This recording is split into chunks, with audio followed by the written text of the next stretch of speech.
Hello everyone, how are you doing? This is Lama Fede, and as you can see, I'm traveling and in the middle of my auto room. But I wanted to address something that came up today, and I think it's useful to know the distinction between deity and the Dharmapala. So, first, let's talk about the term deity. So, deity is a complex term. You can say deity as Deva or deity as Ishtadevata or Ida. So Deva, general deity, can be anything. You can call a Buddha deity, you can call a worldly deity deity.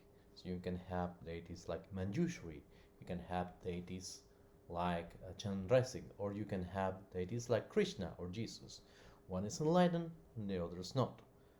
So those that are enlightened are usually referred as Ishtadevatas or Idams in Tibetan, which means essentially that there are deities that can show you the path of enlightenment. Other like Jesus, Krishna, Odin are there. You can actually do offerings to them. You can ask them for boons, but they cannot show you the path to enlightenment because they're not enlightened themselves. So you should bear in mind that while you can work with all the deities within a Buddhist framework, you should only practice the practices of those deities who can actually bring you to enlightenment. And those deities, the ones that can bring you to enlightenment, can be either wrathful or peaceful, or any kind of variance in the middle. So this is about deities. You have the worldly deities, which you can petition for boons and things like that. You have the enlightened deities, which you can use as a pathway to enlightenment. Now, Dharmapalas are a subset of deities which make a little bit more complex the situation, because you can also have wrathful Dharmapalas and peaceful Dharmapalas. And yes, there are wrathful and peaceful Dharmapalas, and their function is to help you, the practitioner, practice. Now, this might mean helping you, this might mean also kicking you, and they're not there to just fulfill your wishes, they are there to help you, the practice. But there are also Dharmapalas who are enlightened, and they function very much as a deity. And there are Dharmapalas who are not enlightened, and they function as a kind of a worldly deity, but with regard to protect the Dharma.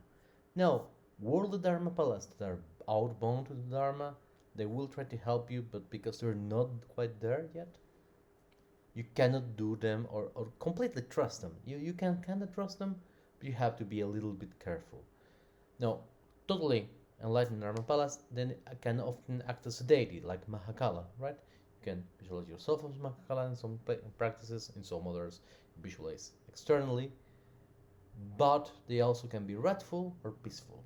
So, what is the big difference?